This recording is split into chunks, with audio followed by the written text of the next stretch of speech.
What's good? Here's Russell King here. Today we're going to be discussing the recent episode of Friday Night Smackdown. Going to get straight into it. We start off with the episode. They're basically talking about the draft because this episode is about the draft. They're talking about, this is going to be a big night for WWE. They're showing the Raw the Raw room, SmackDown room of them, discussing who they're going to pick and all that. They end up showing NXT, all the NXT superstars sitting down, watching, the draft live. They're all excited. Of course, they're all out of character, ready to see who's going to get picked. Then we go to Paul Heyman and I forgot who interviewed him. Maybe it was Jackie Redmond or Kathy Kelly, one of them. But they're interviewing Paul Heyman. And Paul Heyman's talking about, the draft and what's going to happen. But then he ends up mentioning that Roman Reigns withdrew from the draft. Withdrew from the draft and talk about his reasonings, talk about he didn't want to take the spotlight from them and he wants to see that who's going to be the first pick of SmackDown, who's going to be the new person to carry the torch of being the first person to be drafted from SmackDown. Talk about how Roman was the face of SmackDown, how he built SmackDown since the pandemic. Just hyping Roman up, and Roman withdrew from the draft, which makes sense. But to be fair, we already know he's going to be on SmackDown anyway. But it makes sense why he withdrew from the draft because he's going to be taking a break, which Paul Heyman alluded to that he won't be on SmackDown or any show for a while. So it only makes sense. Next, we got Cody Rhodes and AJ Styles, their contract signing. Both wrestlers are in the ring. Corey Graves is the one that's is the authority figure to some degree that's in the ring because Nick Aldis is busy with the draft. It starts off with AJ Styles. He has the microphone. He ends up saying that before he signs, we have two Georgia boys for the first time fighting each other for the biggest prize in WWE.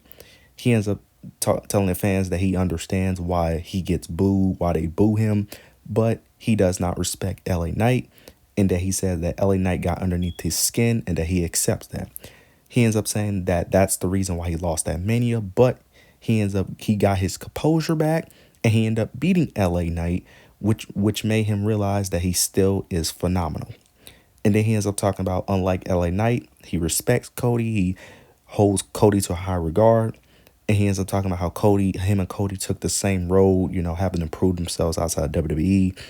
And that he ends up mentioning his father. He ends up telling Cody that he ends up telling him that he ends up saying the same man who gave me advice many years ago both made us the men we are today. Alluded to Dusty Rhodes. He said that he learned a lot from his dad, and he said that Dusty taught him how to carry the weight of a champion, and that at Backlash we're going to see if you can carry it. Cody ends up responding, talking about how he respects AJ, talks about who AJ is and all that.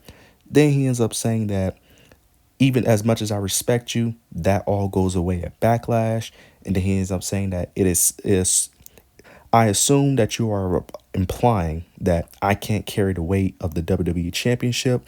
And then he ends up saying that then he ends up alluding to Dusty, ends up saying that a good man who trained me said that it's not about winning the title, it's about keeping it. And he says, as much as I respect you, when I signed this contract, we are on an even playing field. And when I signed this, we have never met before because this isn't a dream match. This is a must win.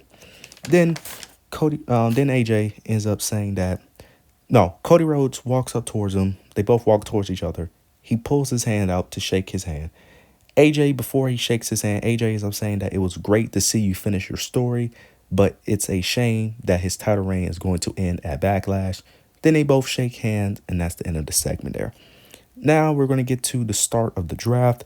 It's Triple H and Cody Rhodes. They're going to be announcing the picks. Triple H ends up announcing the SmackDown picks, and Cody Rhodes announced Raw first pick.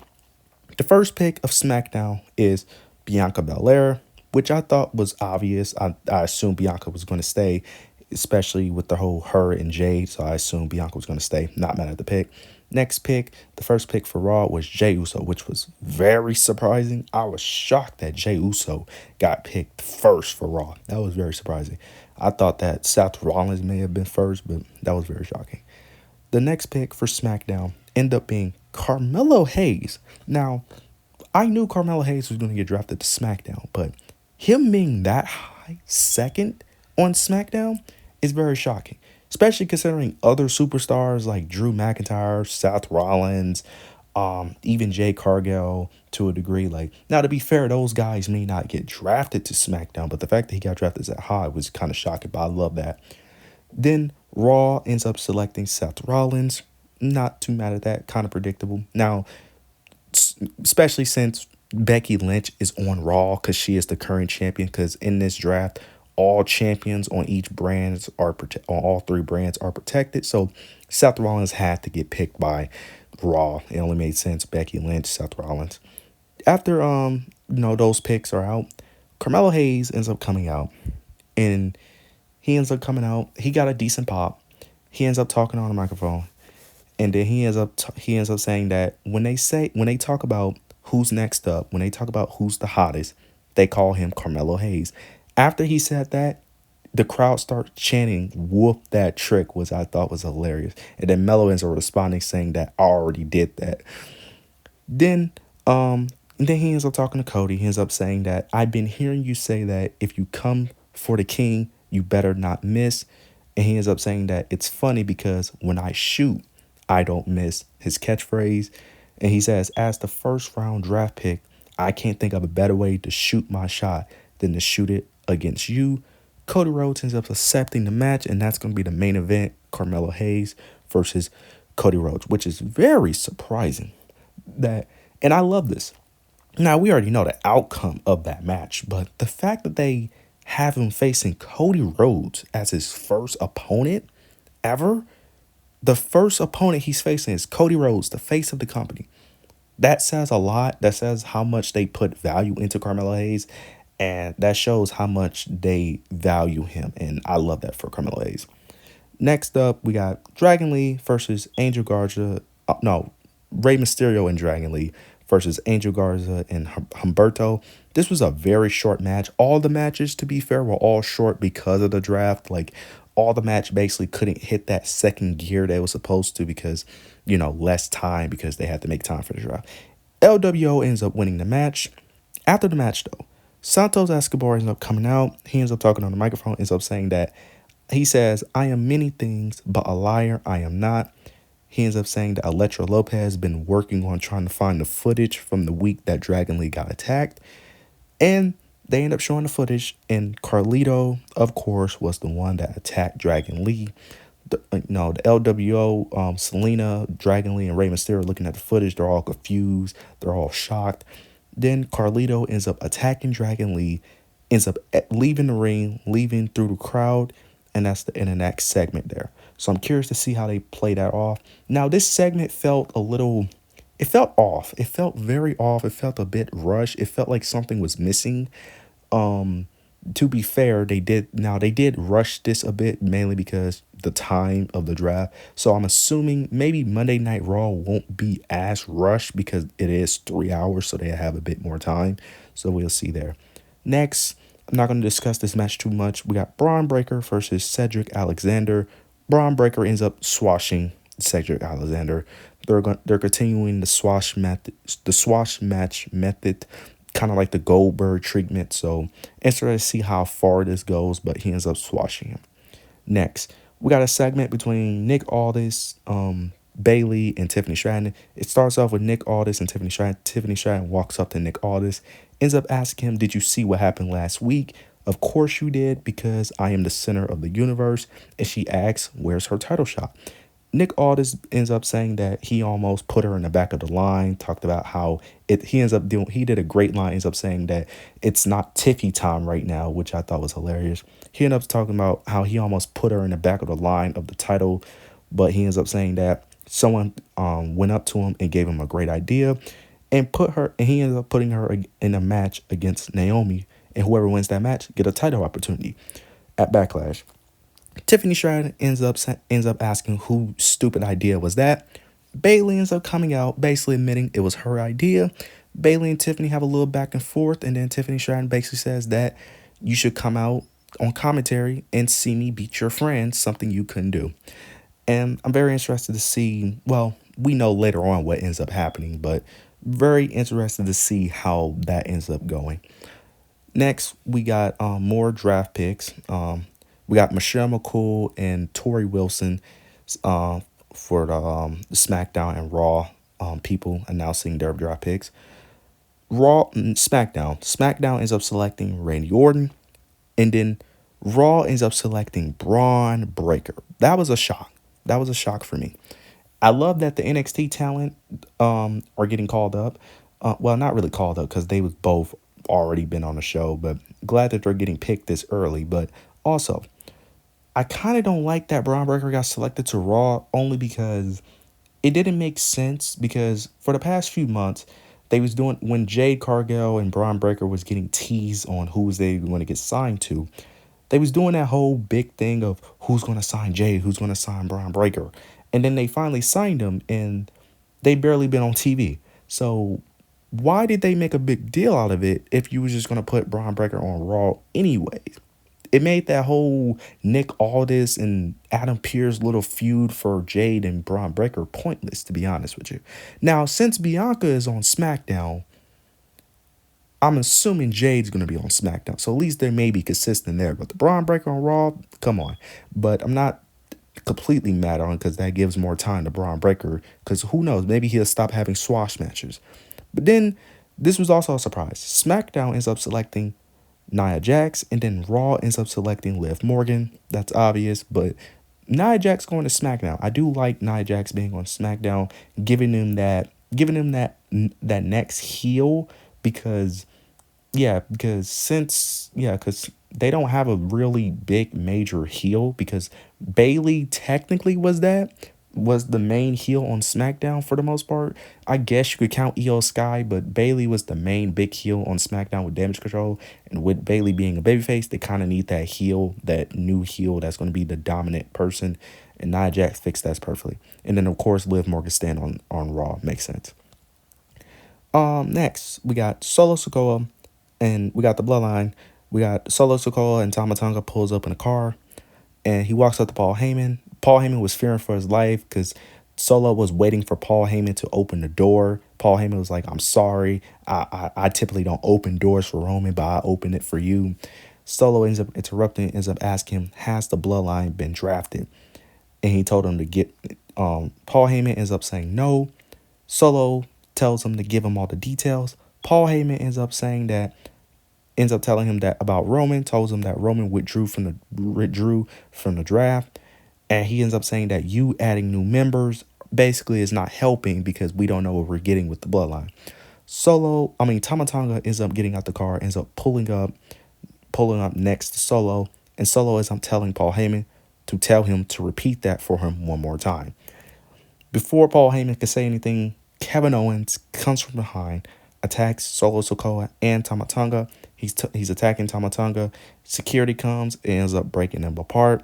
Still building up, the feud of Kevin Owens, trying to get back from the Bloodline. Next, we got Bianca Belair. She's getting interviewed by Kayla Braxton.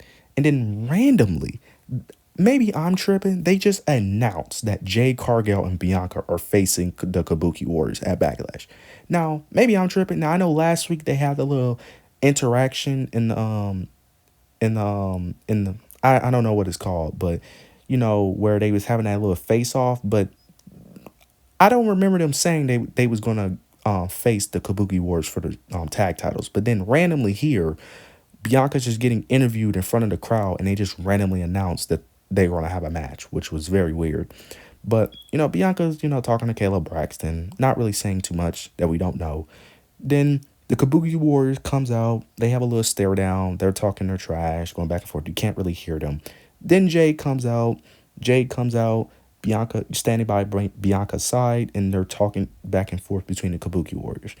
Then Kevin Owens and Tama Tonga starts brawling as this is happening. They just randomly start brawling. The Kabuki Warriors and Jade and Bianca ends up coming out. They end up brawling. They go all the way to the ring. Kevin Owens start getting the upper hand, but then Solo ends up jumping him. Then the Bloodline ends up getting the upper hand. As they're getting the upper hand, Randy Orton comes out. Immediately takes out Tama Tonga. He's about to hit Solo with the RKO, but Solo reverses it. Solo runs out the ring. Randy tries to chase after the Bloodline, but gets stopped by security. And that's the end of the segment there. Both the Bloodline and Kevin Owens and Randy Orton are separated by security. They try to they try to get past security, but it was way too many security guards for them to fight. Which and this will lead up to what's going to happen later on, which is going to get confirmed later on.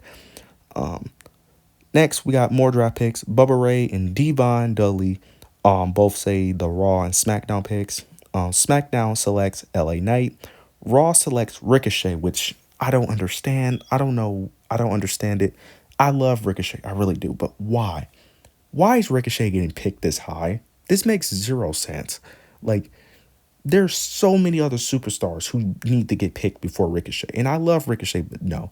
Drew McIntyre, Sheamus, um, shoot, who else? Who am I? Like, there's so many other superstars. My mind is going blank, but there's so many other people who deserve to get picked before Ricochet. Like, you got Judgment Day. Judgment Day as a whole should be getting picked um, before them. Like it just doesn't make sense. I don't know why Ricochet got picked that high. That literally made zero sense. But then SmackDown ends up selecting the Bloodline. The Bloodline finally got picked, and then Raw ends up selecting Sheamus. Nothing too major there. Majority of the people in this draft stayed on their brands. Um, Now we got Tiffany Stratton versus Naomi, who's going to be the number one contender for Bayley's championship. This match was this match ends up getting interrupted by Nia Jax because Nia Jax ends up attacking Bayley on the outside because Bayley was doing commentary. Nia Jax attacks Bayley. Then Naomi tries to help Bayley, but Nia Jax gets the upper hand and throws her into the ring post. Then Tiffany Stratton ends up taking Bayley, and Naomi does what she did last week, put their bodies next to each other, and ends up doing the prettiest moonsault ever. And that's the end of that segment right there. Then we got a quick little vignette, well, a quick little promo, I guess, with the Final Testament. It's the Authors of Pain are attacking the New Catch Republic, Tyler Bate and not Butch, Pete Dunne. They're attacking them, and then Karrion Kross ends up talking to the mic and ends up saying that no matter what brand we are on, the violence won't stop until we get what we want.